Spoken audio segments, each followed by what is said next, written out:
رب اشرح لي صدري ويسر لي أمري واحلل عقدة من لساني يفقهوا قولي.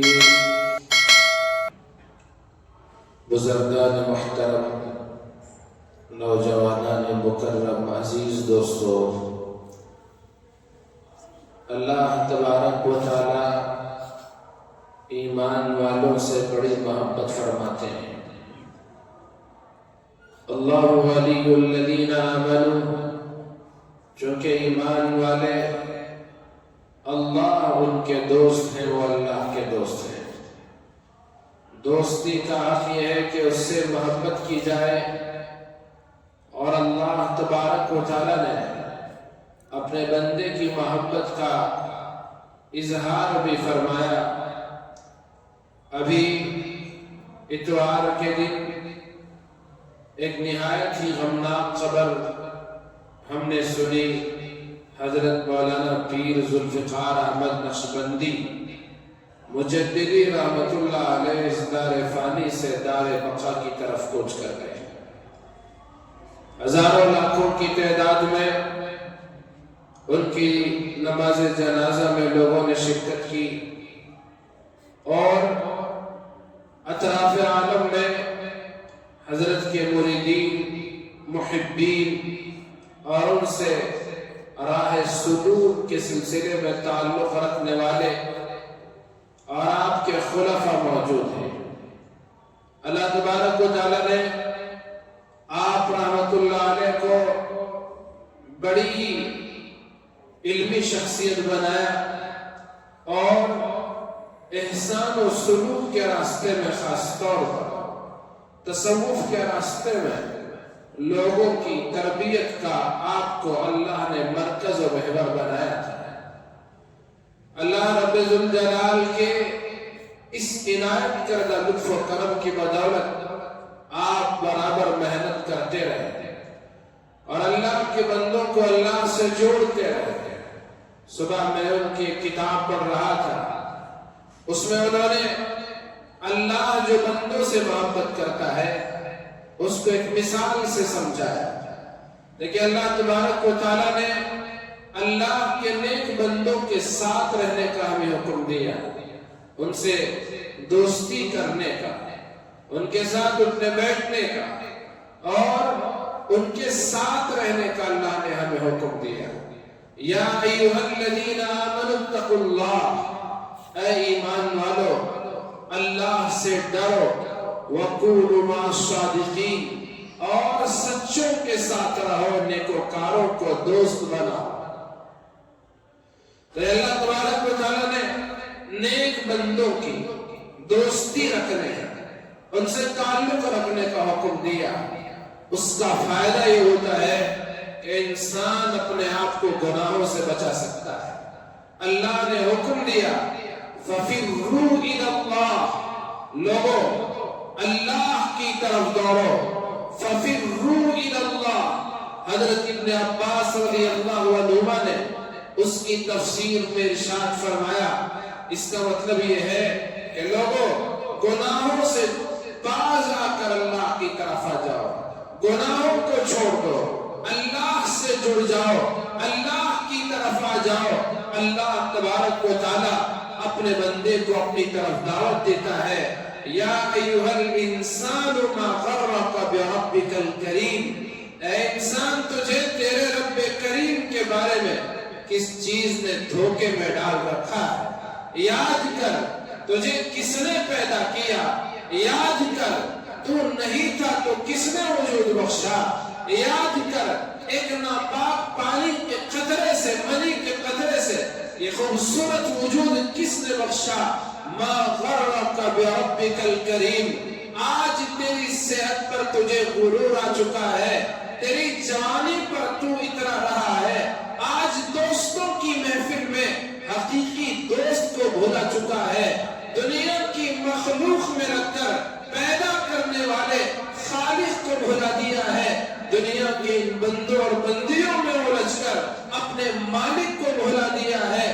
ما غرک بربک الکریم، میرے بندے کہ تیری جوانی تجھے مجھ سے دینے والی، تیری صحت اور تندرستی مجھ سے دور کر دینے والی، تیری دولت مجھ سے دور کر دینے والی، تیرا دوست مجھ سے دور کر دینے والا، تیرے بیوی بچے مجھ سے دور کر دینے والے، تیرا کاروبار، تیری تجارت وہ تجھے مجھ سے دور کر دینے والے، کیا ہوا؟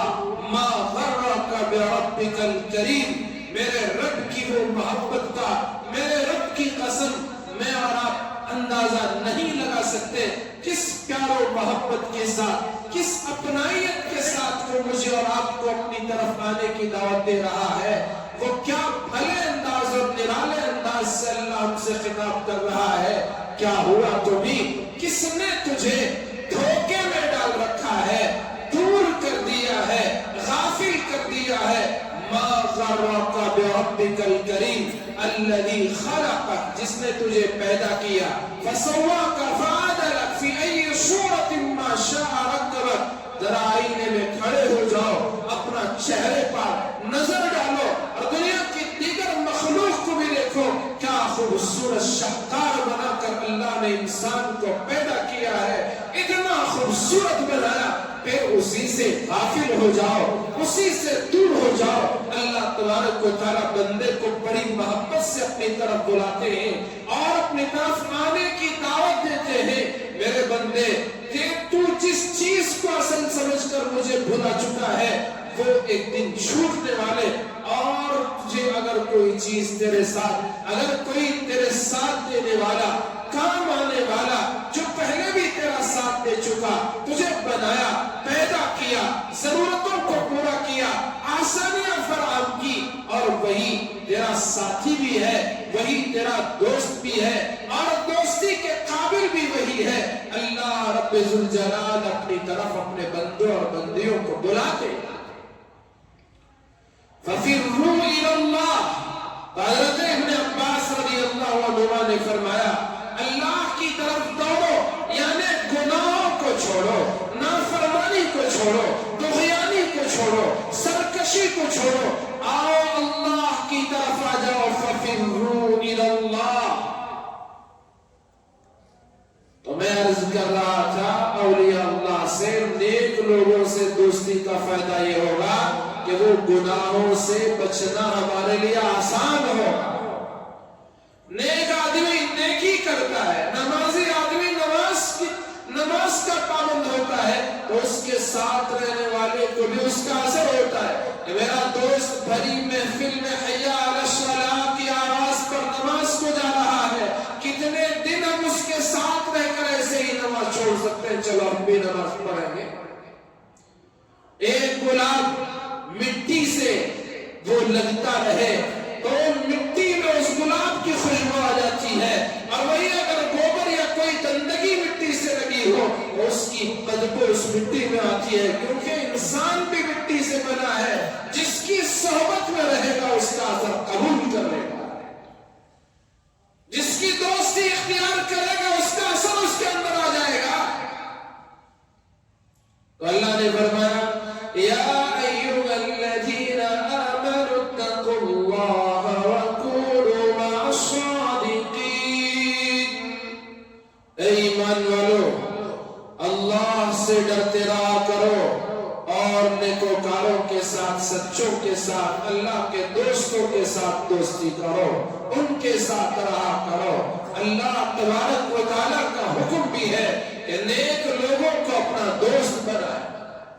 تو میں عرض کر رہا تھا کہ ان کی کتاب پڑھ رہا تھا حضرت پیر ذوالفقار احمد نقشبندی رحمہ اللہ کی، اس میں انہوں نے اللہ تبارک و تعالیٰ جو بندے سے محبت کرتا ہے اس کو مثال سے سمجھا، بڑی خوبصورت مثال ہے۔ جس سے بندہ محبت کرتا ہے اس پر سب کچھ لٹانے کو دل کرتا ہے۔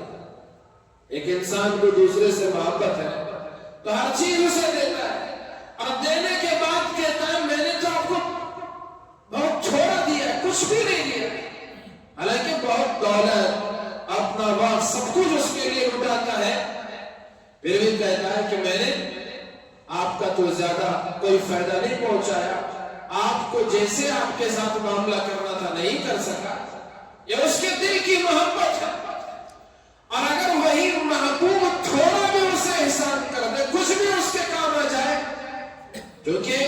کے دل میں میرے دل میں فلاں کی محبت ہے تو وہ محبوب شخص تھوڑا بھی میری مدد کر دے، تھوڑا بھی میرے کام آ جائے، میرا ساتھ دے دے، میں کیا کہتا ہوں اسے کہ آپ نے میرا بہت فائدہ پہنچایا، بہت ساتھ دے دیا، بڑا احسان کر دیا۔ یہ اصل میں محبت کی علامت ہے۔ اور اگر محبت کرنے والا محبوب پر لٹائے، اپنا سب کچھ لٹائے، پھر بھی کہتا ہے کہ میں نے بہت تھوڑا آپ پر احسان ہی کیا ہے کہ میں اس کو اپنی زبان سے ذکر کروں، تو اس کو انہوں نے اللہ رب ذوالجلال اور بندوں کی محبت کے بارے میں فرمایا۔ اللہ تبارک و تعالیٰ نے کون سی ایسی نعمت ہے جو انسان کو عطا نہ کی ہو؟ آنکھ جیسی عظیم الشان نعمت، ساری کائنات کا میں اور آپ اس آنکھ سے نظارہ کر سکتے ہیں۔ زبان جیسی عظیم دولت، ہر انسان اپنی بولی بولتا ہے، جو اس کے دل میں من میں بات گزرتی ہے اس کو اپنی زبان کے ذریعے دوسروں تک پہنچا دیتا ہے، کان سے دوسروں کی بات سنتا ہے۔ اللہ نے دل دیا، دماغ دیا، ان سے سمجھنے سوچنے کی تدبر کرنے کی اللہ پاک نے صلاحیت رکھی۔ اللہ نے انسان کو بہت سی نعمتوں سے، دولتوں سے اللہ نے مالا مال کیا، اس کی اندرونی نعمتیں بھی ہیں، اور اس وجود سے باہر جو نعمتیں ہیں اللہ رب ذوالجلال نے کیا خوبصورت کائنات کو پیدا فرمایا۔ والسماء بنيناها بأيد وإنا لموسعون والأرض فرشناها فنعم الماهدون ومن كل شيء خلقنا زوجين لعلكم تذكرون۔ اللہ فرماتے ہیں آسمان کو ہم نے اپنی طاقت سے بنایا ہے، اور دیکھو ہم نے اس کو کیسے پھیلا کر چھوڑ دیا ہے، اور کتنا خوبصورت یہ آسمان کو سجایا، اس میں سورج کو لگا کر روشنی کا انتظام کیا، چاند کو بنایا، چاندنی رکھی، ستاروں کو بنایا، اس میں چمک رہی۔ کیا خوبصورت یہ اللہ پاک نے آسمان کو بنایا، اور اس کے لیے آپ دنیا کے کسی کنارے پر یا کسی بیچ میں بھی کہیں بھی ایک ستون نہیں پا سکیں گے۔ اللہ نے بغیر عمد ترونہا، اللہ نے بغیر ستون کے اس آسمان کو کھڑا کیا۔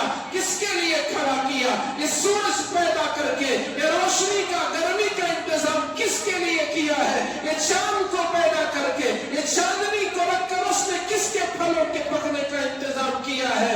اور یہ خوبصورت کائنات و کہکشاں اور یہ گیلیکسیز کس کے لیے اللہ پاک نے پیدا کی ہے؟ والارض فرشناہا، پھر اللہ فرماتے ہیں اس زمین کو دیکھو، ہم نے اس سے باوجود یہ کہ یہ گول ہے، اس کے باوجود ہم نے تمہارے لیے اسے بطور فرش کے گہوارہ بنا دیا ہے۔ کیا خوبصورت اللہ کی پیدائش ہے۔ فتبارک اللہ احسن الخالقین، کتنے خوبصورت انداز میں اللہ نے پیدا کیا ہے۔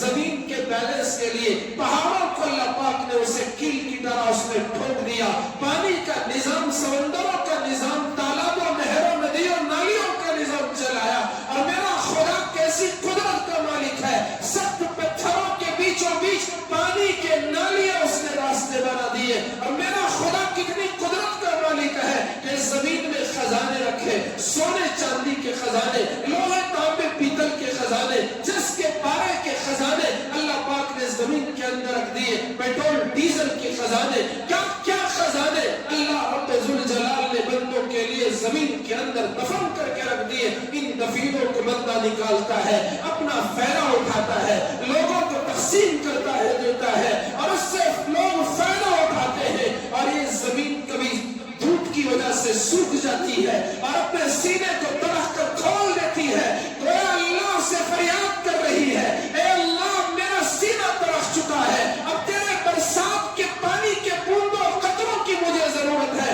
اللہ رب ذوالجلال کی رحمت کو جوش آتا ہے، اللہ تبارک و تعالیٰ سمندروں سے پانی کو بخارات کی شکل میں اٹھاتے ہیں، آسمانوں پہ اسے دھواتے ہیں۔ کون ہے اتنے وزنی بادلوں کو لے کر چلنے والا؟ کون سی ذات ہے اس کو پکڑ کے رکھنے والی؟ اور کون سی طاقت ہے اسے ہمارے گاؤں، آبادیوں اور شہروں کی طرف لے آنے والی؟ میرے رب کی قسم، وہ ایک اللہ کی ذات ہے، اسی کی طاقت ہے، اسی کی قدرت ہے، اسی کی قوت ہے، وہ مقتدر ہے، وہ قادر مطلق خالق ہے، وہ جو چاہتا ہے وہ کرتا ہے، وہ لے آتا ہے، زمین کی فریاد کو پوری کرتا ہے، آسمان سے وہ پانی کے کیا قطرے گرتے ہیں یہ زمین اپنے سینے کو بند کر دیتی ہے، اور جو زمین اب تک سوکھی تھی کسان اس میں کچھ دانے ڈالتا ہے، اور اللہ کی قدرت ہے وہ کمزور دانے سے وہ بالی نکلتی ہے، انگلیوں میں آپ اسے مسل کے ختم کر سکتے ہیں، لیکن زمین کی سختی کو چین کے باہر نکلتی ہے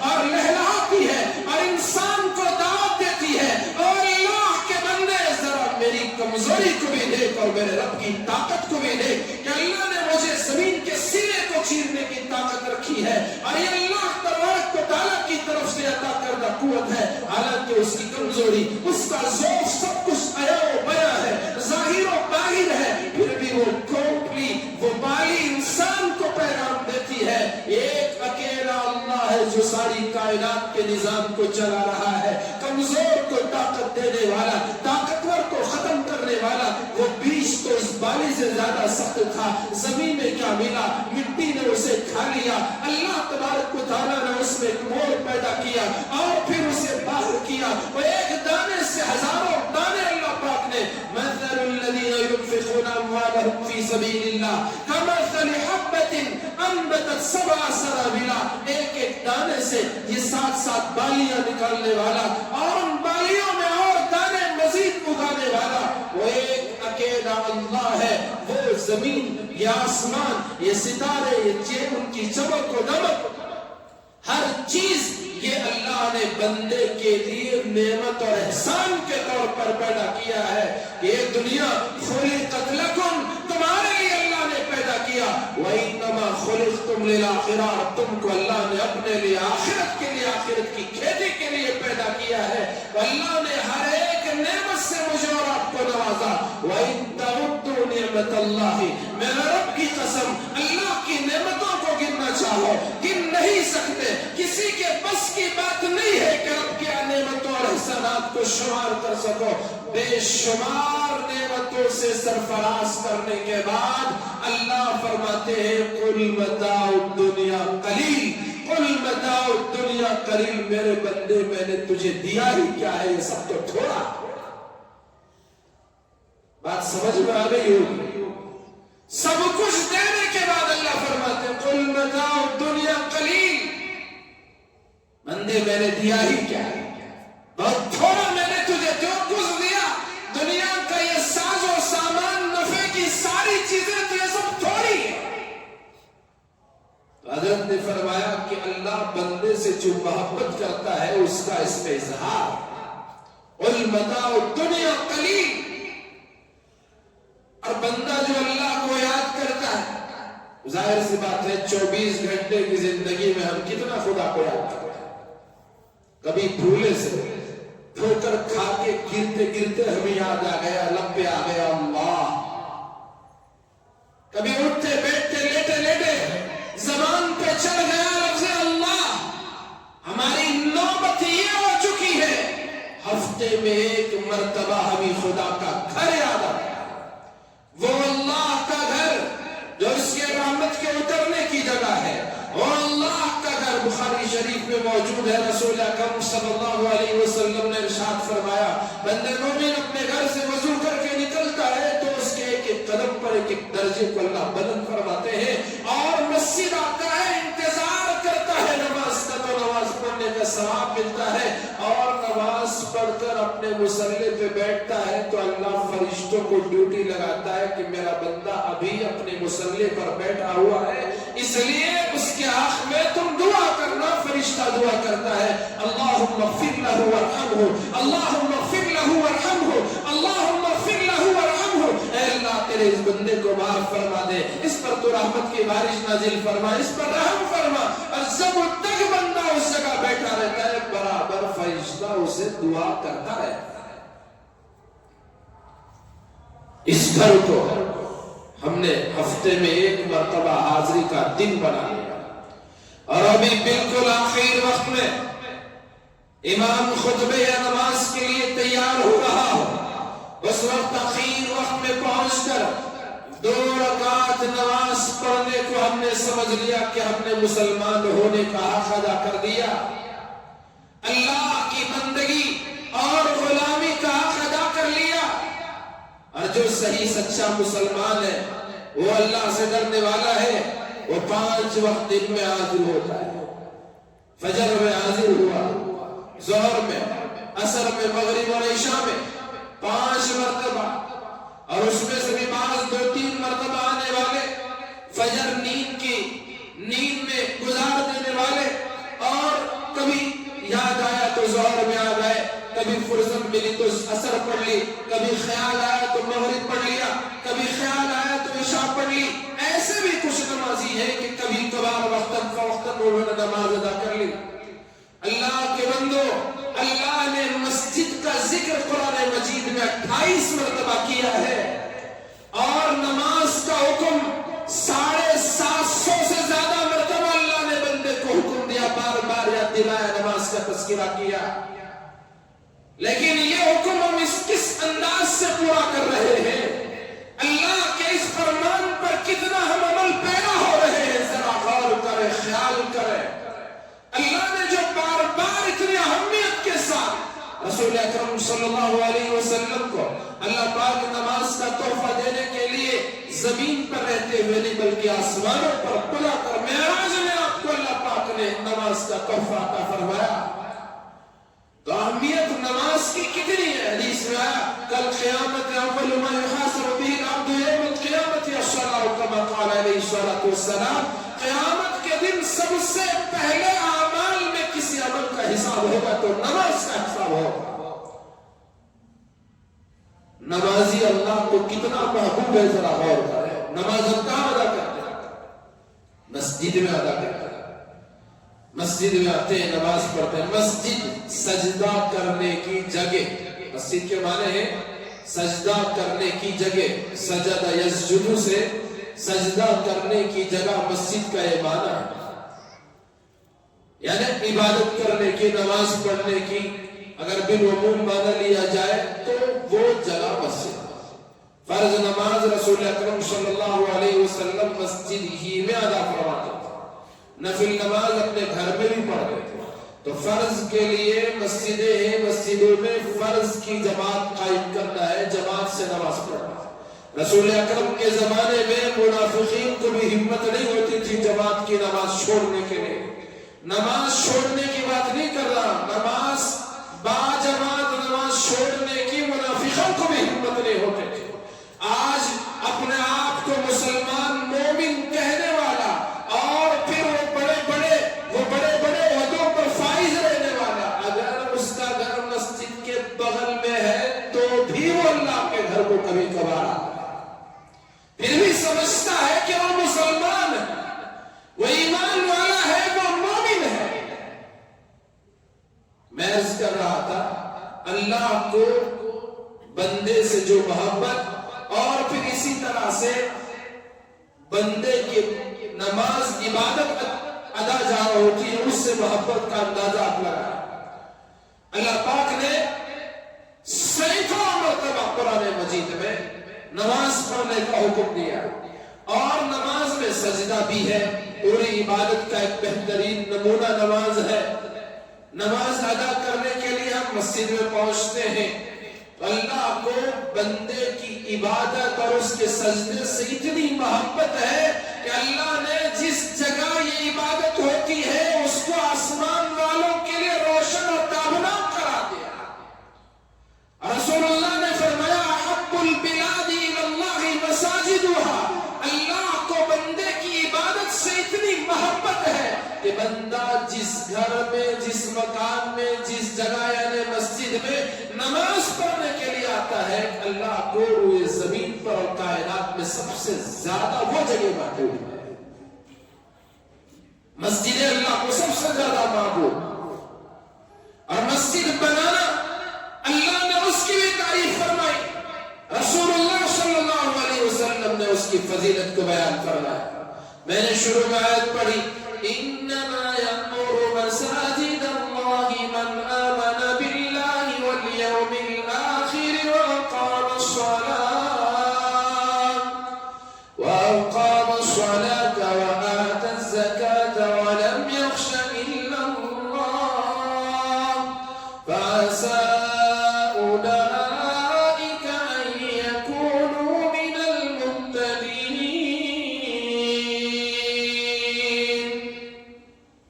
بے شک اللہ کے مسجدوں کو بنانے والے، اسے آباد رکھنے والے، نمازوں کے ذریعے، سجدوں کے ذریعے، تلاوت کے ذریعے، تعلیم و تعلق کے ذریعے، سیکھنے سکھانے کے ذریعے اور ذکر کے حلقوں کے ذریعے اور دوسرے مسلمانوں کے ضروریات کے لیے، دینی ضرورتوں کے ذریعے، واعظ و نصیحت کی مجلسوں کے ذریعے مسجدوں کو آباد کرنے والے وہ ایمان والے ہیں جو اللہ اور آخرت کے دن پر یقین رکھتے ہیں۔ انما یعمر مساجد اللہ من آمن باللہ والیوم الآخر واقام الصلاة وآت الزکاة۔ نماز پڑھنا ان کی گھٹی میں شامل ہوتی ہے اور زکوٰۃ بھی اپنے مال کی برابر وہ ادا کرتے رہتے ہیں۔ وَلَمْ يَخْشَ إِلَّا اللَّهُ، وہ اللہ کے سوا کسی سے نہیں ڈرتے۔ ان کے دل میں اگر خوف و خشیت ہے تو پروردگار کا خوف اور خشیت ہوگا، وہ اگر کسی سے ڈرتے ہیں تو صرف اللہ سے ڈرتے ہیں، کسی کے سامنے جھکتے ہیں تو صرف اللہ کے سامنے جھکتے ہیں۔ وہ پوری دنیا سے لا خوف علیہم ولا هم يحزنون، ان پر کسی قسم کا خوف نہیں ہوگا اور وہ کسی بارے میں غمزدہ بھی نہیں ہوگے۔ تو اس طرح سے جن کا ایمان قوی ہے، مضبوط ہے، پائیدار ہے، کامل مسلمان ہے، ان کا کام ہے مسجدوں کو بنانا بھی اور اسے آباد رکھنا بھی۔ ذرا آپ غور فرمائیں، چشم تصور سے اس آیت پر نظر ڈالیں کہ اللہ رب ذوالجلال نے مسجدوں کی فضیلت کس انداز سے بیان کی ہے کہ اس میں غیر نتو خیرے کا آنا جانا نہیں ہوتا، بلکہ میرے چاہنے والوں کا آنا جانا ہوتا ہے، مجھ سے محبت کرنے والوں کا آنا جانا ہوتا ہے۔ اس لیے رسول اللہ صلی اللہ علیہ وسلم نے ارشاد فرمایا، جس کو دیکھو کہ صبح شام و مسجد کو آتا جاتا رہتا ہے تو اس کے مومن ہونے کی گواہی دے دو۔ اور وہ 7 خوش نصیب جن کو اللہ عرش کے سائے میں جگہ عطا کرے گا، جس دن اس کے عرش کے سائے کے علاوہ کوئی سایہ نہیں ہوگا، اس میں وہ مسلمان اور مومن بھی ہوگا جس کا دل مسجد سے لگا رہتا ہے۔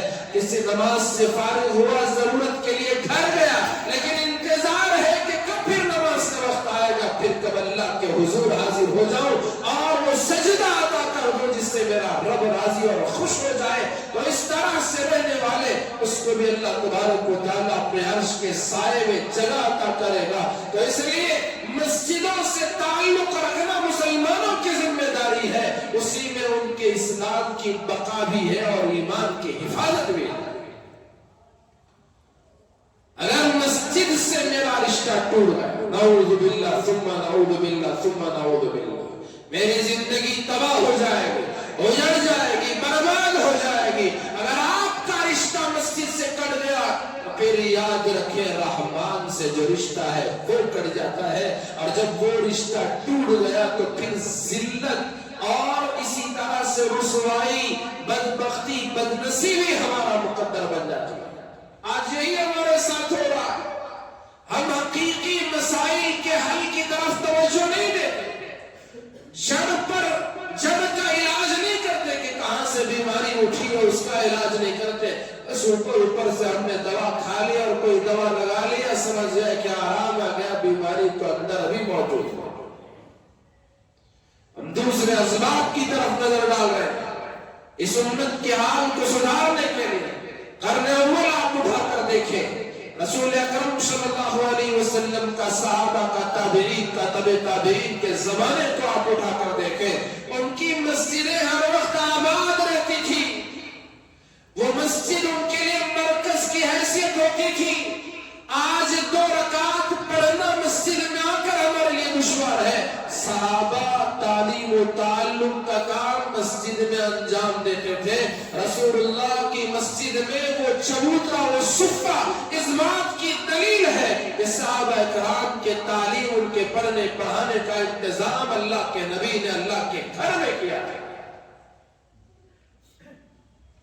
مسجد سے جو علم سینوں میں اترتا ہے وہ رحمان سے جوڑتا ہے، وہ اللہ سے تعلق کو بڑھاتا ہے، اللہ کے ڈر کو دلوں میں سماتا اور بھر دیتا ہے، اللہ کے رسول کی محبت سے دلوں کو معمور کر دیتی ہے۔ وہ تعلیم انسان کو انسان بناتی ہے، اور جو تعلیم مسجد سے کٹی ہو انسان کو انسان کے بجائے حیوان اور اس سے بدتر، اولئک کالانعام بل هم اضل، اس سے کئی گزرے انسان کی حیثیت کو کر دیتی ہے۔ تو مسجد ہی تھی۔ آپ مسجد کے اندر کتنے واقعات رسول اللہ صلی اللہ علیہ وسلم کے آپ احادیث کی کتابوں میں پڑھیں اور مطالعہ کرتے رہیں تو آپ کو ملے گا کہ مسجد کی کیا شان مرکز ہونے کی چاہیے۔ بیماروں کے لیے خیمے مسجد میں بنائے جاتے تھے۔ ہو سکتا ہے مسجد کے دو حصے ہو، گھوڑ سواری، تیر اندازی، مسجد کے دو حصے ہوں، ایک وہ جہاں خالص نماز کی جگہ اور مسجد سے متصل ایسا حصہ ہو جہاں یہ سب کام انجام پا سکے۔ ہماری مسجدیں صرف نماز کے لیے بنانا اور اس کو کھلی رکھنا یہ بھی مشکل کام ہو چکا ہے۔ آپ نے دیکھا ہے کہ ہماری اس مسجد میں بھی کتنی مرتبہ چوری ہوئی ہے۔ یہ ہمارا حال ہے۔ لوگ مسجدوں کو نہیں چھوڑ رہے ڈاکہ ڈالنے، چوری کرنے کے لیے۔ نمازی کے چپل جہاں سے چوری ہو جائے وہاں آپ کس بات کی توقع کر سکتے ہیں؟ ماحول ہم نے اتنا خراب اپنے ہاتھوں سے کر لیا ہے۔ مسجد میں بخاری شریف میں کئی جگہ کئی ابواب میں مختلف ابواب میں انہوں نے واقعہ اس حدیث کو اس واقعے کو بیان کیا۔ حدیث کی دیگر کتابوں میں بھی موجود ہے کہ رسول اکرم صلی اللہ علیہ وسلم کے پاس ایک صاحب کو پکڑ کر لایا گیا جن کا نام سمامہ بن اسال۔ ان کو اللہ کے نبی مسجد میں تھے نہیں، صحابہ نے ان کو لایا، مسجد کے ستون سے باندھ دیا۔ کیوں؟ مسجد کا ماحول اتنا اچھا تھا، اتنا خوبصورت تھا، نمازی ایسے پکے تھے، اخلاق ان کے اتنے عمدہ تھے۔ آنے والا تو دشمن تھا، اس نے کئی صحابہ کو مارا تھا اور مسلمانوں کے خلاف جنگوں میں مسلمانوں کے مقابلے میں آیا کرتا تھا، لیکن وہ صحابہ جانتے تھے کہ مسجد کا اتنا اچھا عمدہ ماحول ہے، نمازی ایسے پکے اور اچھے عمدہ اخلاق کے ہیں، اگر یہ آنے والا دشمن مسلمانوں کی نرمی کو دیکھے گا اور رحماء بینہم، اس نے تو جنگوں میں مسلمانوں کی شدت کو دیکھا ہے، ان کی سختی کو دیکھا ہے، ان کے غصے کو دیکھا ہے، ان کی بہادری کو دیکھا ہے، ان کی جوان مردی کو دیکھا ہے، اگر وہ آ کر ان کی آپس کی رحم دلی کو دیکھ لے گا تو اس کا دل بھی نرم ہو جائے گا۔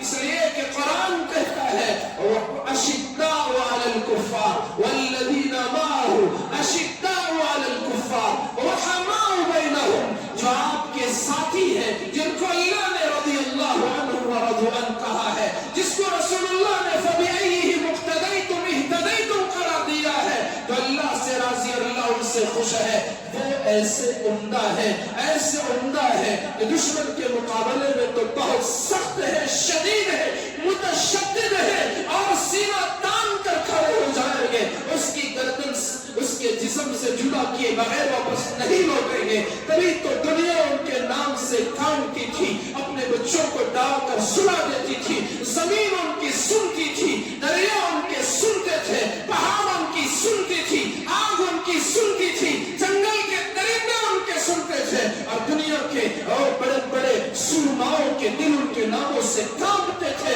اشداء علی الکفار، وہی اگر اپنوں کی مجلس ہوتی اور آپس میں ملتے تھے، قرآن کہتا ہے رحماء بینہم، ایک دوسرے کے لیے بڑے مہربان تھے، رحم دل تھے، وَيُؤْثِرُونَ عَلَىٰ أَنفُسِهِمْ وَلَوْ كَانَ بِهِمْ خَصَاصَةٌ، خود کی محتاجی کے باوجود دوسروں کے کام آتے تھے، خود بھوکے رہ کر اوروں کو کھلاتے تھے، خود وہ خود کپڑے کم استعمال کرتے لیکن رسول اللہ کی آواز پر وہ دوسروں کے پہنانے کا انتظام کرتے، خود فاقے میں رہتے لیکن دوسروں کے لیے سیرابی کا انتظام کرتے تھے۔ یہ وہ صحابہ اکرام کی جہاں جماعت ہے، رحماء بینہم، ان کی آپس کی مہربانیاں، لطف و عنایتیں، مودتیں، محبتیں، آنے والا دشمن دیکھ لے گا، ان کے کیریکٹر سے متاثر ہوگا، ان کے اخلاق سے متاثر ہوگا، اس لیے اس قیدی کو مسجد کے ستون سے باندھا ہے۔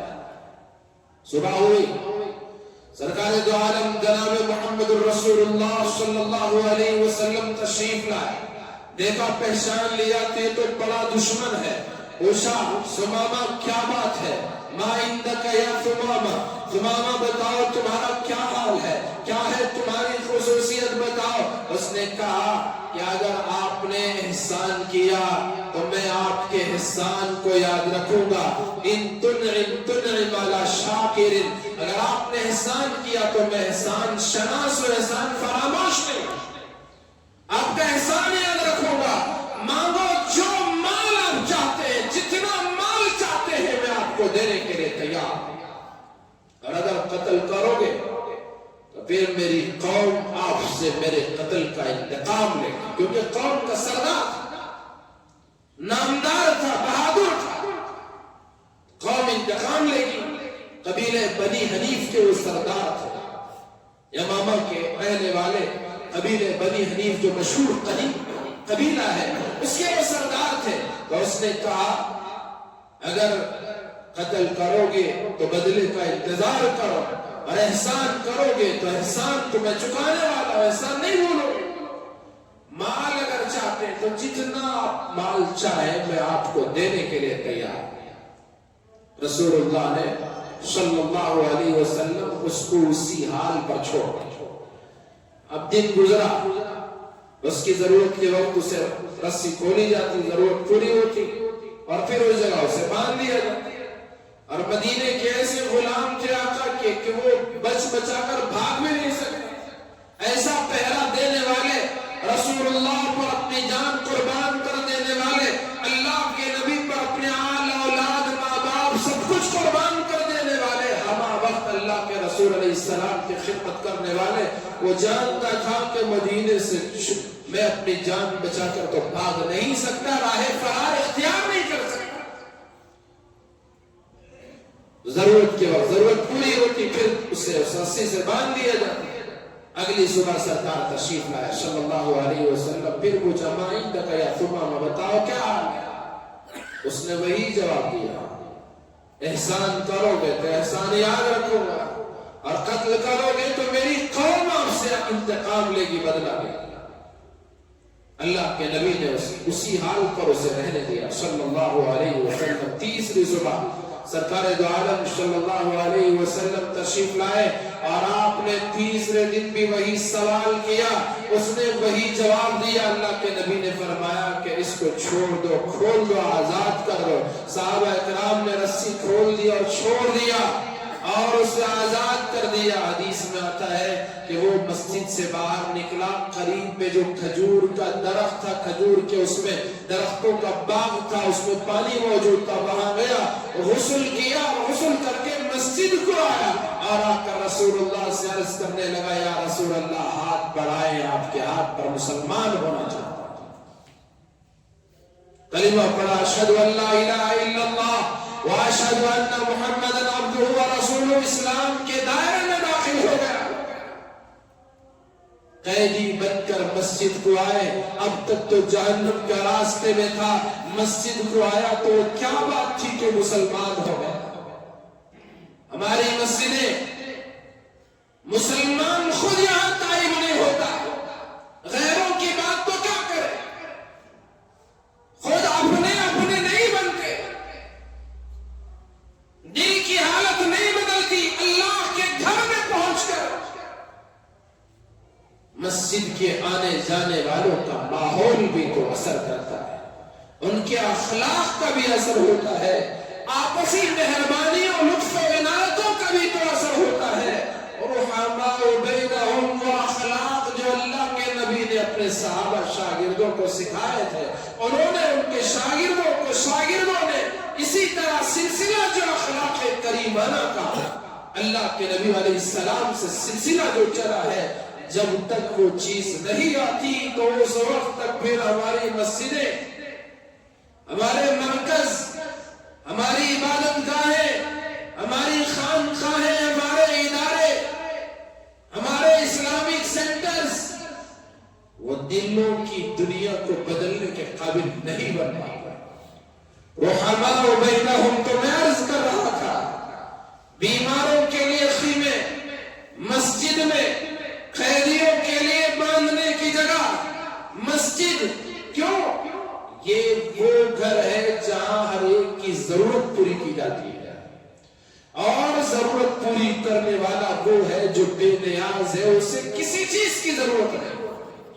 ضرورت مند کی کیا ضرورت پوری کر سکتا ہے؟ محتاج کے کام کیسے آ سکتا ہے؟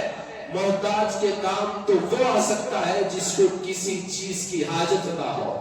وہ ضرورت مند کے کام اور ضرورت پوری وہ کر سکتا ہے جسے کسی سے کوئی غرض نہ ہو۔ وہ ذات اللہ کی ہے، اللہ الصمد، وہ بے ضرورت ہے، بے نیاز ہے، اسے کسی قسم کی کوئی حاجت و ضرورت اور نیاز مندی نہیں ہے۔ وہ جسے چاہتا ہے، جو چاہتا ہے، جب چاہتا ہے نواز دیتا ہے، عزتوں کی بلندیوں پر پہنچانے والا بھی خدا ہے، ذلت کے قارب مذلت میں گرانے والا بھی خدا ہے، صحت و تندرستی کی دولت سے نوازنے والا بھی خدا ہے، اور بیمار بنا کر بستر پر ایڑیاں رگڑنے پر مجبور کر دینے والا بھی خدا ہے، اور دولت مند بنا کر وہ اس کی ضرورتوں کو پورا کر دینے والا بھی خدا ہے، اور حاجت مند بنا کر مسجد کے باہر ہاتھ پھیلا کر بیٹھنے پر مجبور کر دینے والا بھی خدا ہے۔ قُلِ اللَّهُمَّ مَالِكَ الْمُلْكِ تُؤْتِي الْمُلْكَ مَن تَشَاءُ وَتَنزِعُ الْمُلْكَ مِمَّن تَشَاءُ وَتُعِزُّ مَن تَشَاءُ وَتُذِلُّ مَن تَشَاءُ بِيَدِكَ الْخَيْرُ، اور ساری بھلائیاں میرے رب کے خزانے میں ہے، اس کی قدرت میں ہے۔ إِنَّكَ عَلَى كُلِّ شَيْءٍ قَدِيرٌ، ہر چیز اس کی طاقت میں ہے، اس کے قبضے میں ہے، اور ہر چیز پر وہ قدرت رکھنے والا ہے۔ اور ہم اتنے نکمے کہ اسی قدرت والے کے گھر کو آنے کے ہمارے پاس نہ وقت ہے نہ توفیق ہم کو مل رہی ہے۔ ہم نے کامیابی دکان میں سمجھ لیا، کاروبار میں سمجھا، آپ نے محضر و ملازمت سے سمجھا، ذمہ داری اصل اس کو سمجھا، بندگی کو ہم نے ذمہ داری نہیں سمجھا۔ یہ ہماری عقلوں کا فتور ہے، ہماری فکروں کا قصور ہے۔ ہم سمجھنے سے قاصر ہے کہ جو زندگی کامیابی کے راستے پر چلنے سے ملتی ہے، ہم نے اسے ٹھکرا دیا، ناکامی والے راستے کو اپنا لیا۔ فَهَدَيْنَاهُ النَّجْدَيْنِ، اور دونوں یہ راستے اللہ پاک نے کھول کر بیان کر دیے۔ جو چاہے فَمَنْ شَاءَ فَلْيُؤْمِنْ وَمَنْ شَاءَ فَلْيَكْفُرْ، جو چاہے ایمان کے راستے پر آ جائے، اور جسے چاہے اختیار ہے کفر کے راستے پر چلے جائے۔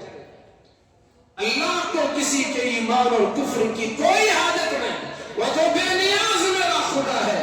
احسان ہوگا اس کا اگر اس نے ہمیں ایمان کی توفیق دے دی، اسلام کی توفیق دے دی، مسلمان اور مسلمانوں کے ماحول سے جڑنے کی توفیق دی، مسجدوں سے ہمارا تعلق ہم نے قائم کیا، تو یہ میرے رب کا احسان ہے، کیونکہ ہمارے گھر ہم اس کو بلاتے ہیں جس سے ہماری دوستی ہے، رشتہ داری ہے، اور رشتہ داروں میں دوستوں میں بھی وہ جسے ہم محبوب سمجھتے ہیں، تو اللہ بھی اپنے گھر کو اسے بلاتا ہے جس سے وہ محبت کرتا ہے، جس سے وہ دوستی رکھتا ہے، جس کو پسند کرتا ہے۔ اس لیے میرے بھائیوں، یہ مسجد اللہ کا گھر ہے۔ انما بنیت المساجد لذکر اللہ، اللہ کو یاد کرنے کے لیے ان مسجدوں کو بنایا جاتا ہے۔ تو ان مسجدوں سے اپنے تعلق کو مضبوط رکھو، اور نمازیوں سے اپنے تعلق کو مضبوط رکھو، ائمہ سے، علماء سے اپنے تعلق کو مضبوط رکھو۔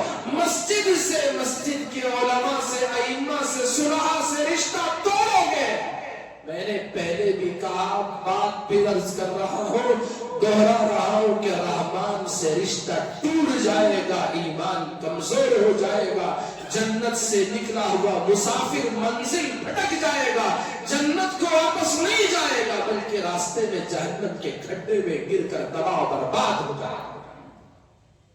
تو اس لیے مسجد سے اپنے تعلق کو، مسجد کو مرکز ہے، ہمارے ہر ضرورت کے پوری ہونے کی جگہ ہے۔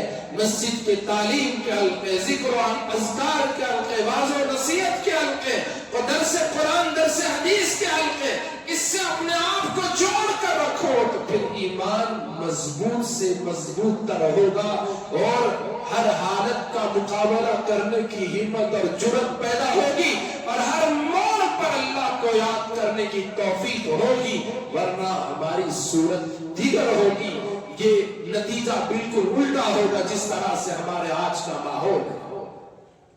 کیسی جرأت لوگوں کی ہو گئی کہ ہم نے ہمارا رشتہ پیدا کرنے والے سے توڑ لیا ہے، ہم نے ہمارا راستہ رسول اللہ کے راستے سے بدل لیا ہے، ہم نے ہماری راہیں صحابہ تابعین تبع تابعین اولیاء اکرام کی راہوں سے الگ کر لیا ہے۔ بڑے منچ پر ایک مسلمان خاتون ڈاکٹر کو کوئی بدتمیز وہ نقاب نوچنے کی جرات کرتا ہے اور مسلمانوں کو پیٹ پیٹ کر چند لوگ مل کر مار دینے کی جرات کرتے ہیں۔ یہ نوبت مجھے تو یہ ایسا شرم سے ایسا محسوس ہو رہا ہے، کاش اس شرم سے ہم ڈوب کر مر جاتے، کاش یہ زمانہ یہ وقت نہ دیکھتے کہ ہماری بیٹی ہماری بہن کو کوئی بدتمیز اس کے چہرے کا نقاب نوچ رہا ہے۔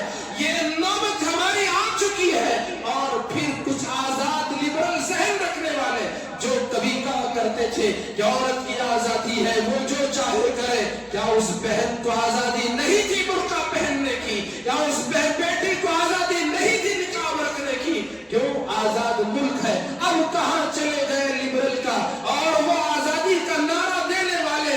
کیا یہ ملک اتنا غلام بن چکا ہے کہ سامنے والا جو چاہے ویسے ہم کرتے رہے؟ یہ اصل میں ہماری بزدلی، کاہلی، سستی اور سب سے بڑھ کر اللہ سے دوری کا نتیجہ ہے۔ اسی لیے قرآن کہتا ہے فَفِرُّوا إِلَى اللَّهِ، آج بھی تمہاری تقدیر سنور سکتی ہے مسلمانوں، آج بھی تمہارے حالات بدل سکتے ہیں۔ دنیا کی امامت حکومت کرنے کے لیے خدا نے تمہیں پیدا کیا ہے، آج بھی قرآن ہم سے کہہ رہا ہے حالات سے گھبرانے کی، وَلَا تَهِنُوا وَلَا تَحْزَنُوا وَأَنْتُمُ الْأَعْلَوْنَ إِن كُنتُم مُؤْمِنِينَ، آؤ سچے مومن بن جاؤ، غلبہ تو تمہارا ہوگا، دبدبہ تمہارا ہوگا، عروج تو تمہارا پڑے گا، اور بات تمہاری چلے گی، آرڈر تمہارا چلے گا، اور تم جیسا چاہو دنیا کو ویسے تمہارے قدموں میں ڈال دوں گا۔ صحیح بن کے تو بنو، ایمان والے صحیح بن کے تو دکھاؤ۔ فَفِرُّوا إِلَى اللَّهِ، اللہ کی طرف دوڑ کر آ کے تو دکھاؤ، پھر دنیا کو تمہارے قدموں میں ڈال کر دکھا دوں گا۔ اللہ ہمیں دعوت دے رہا ہے فَفِرُّوا إِلَى اللَّهِ وَلَا تَهِنُوا وَلَا تَحْزَنُوا وَأَنْتُمُ الْأَعْلَوْنَ إِن كُنتُم مُؤْمِنِينَ، وہ دعوت دے رہا ہے غلبہ تمہارا ہے، حکومتیں تمہاری ہے، تخت و تاج تمہارا ہے، زمین و آسمان کے خزانے تمہارے ہیں، پانی تمہارے تابع، ہوائیں تمہارے تابع، سب کچھ تمہارے تابع کر دوں گا۔ تم سچے مومن اور مسلمان تو بن کے دکھاؤ۔ وَلَا تَهِنُوا وَلَا تَحْزَنُوا وَأَنْتُمُ الْأَعْلَوْنَ إِن كُنتُم مُؤْمِنِينَ، یہ جو اللہ کی طرف سے علاج مجھے اور آپ کو بتایا جا رہا ہے، اس علاج کو علاج کرنے کی طرف ہم مائل نہیں ہیں۔ ہم صرف دنیا کی چیزوں میں سمجھتے ہیں کہ یہ سبب کرو گے، یہ کرو گے تو تمہارا علاج ہو جائے گا۔ جی بالکل نہیں۔ میرے آج کے پوری گفتگو کا خلاصہ یہ ہے کہ اپنے رشتے کو اللہ کے گھروں سے جوڑو، اپنے رشتے کو علماء ائمہ صلحاء سے جوڑو، ہر قسم کے فتنے سے حفاظت کا ذریعہ بنے گا۔ اور اللہ تبارک و تعالیٰ، آپ ہی ذرا سوچیں کہ جس طرح جمعہ کی نماز پڑھ کر مسجد سے لوگ مصلی باہر نکلتے ہیں، اگر روزانہ فجر میں بھی اس ملک میں اور دنیا کے کسی بھی کونے میں نمازی مسجد سے باہر اتنی تعداد میں نکلتے ہو تو کون جرأت کر سکتا ہے کہ تمہاری بیٹی کا نقاب نوچ سکے؟ کون ہمت کر سکتا ہے کہ کسی مسلمان کی ٹوپی اور پگڑی سے کھیل سکے؟ کون مائی کا لال ہوگا جو کسی مسلمان بزرگ کی داڑھی کو تراشنے کی ہمت اور جرأت کر سکے گا؟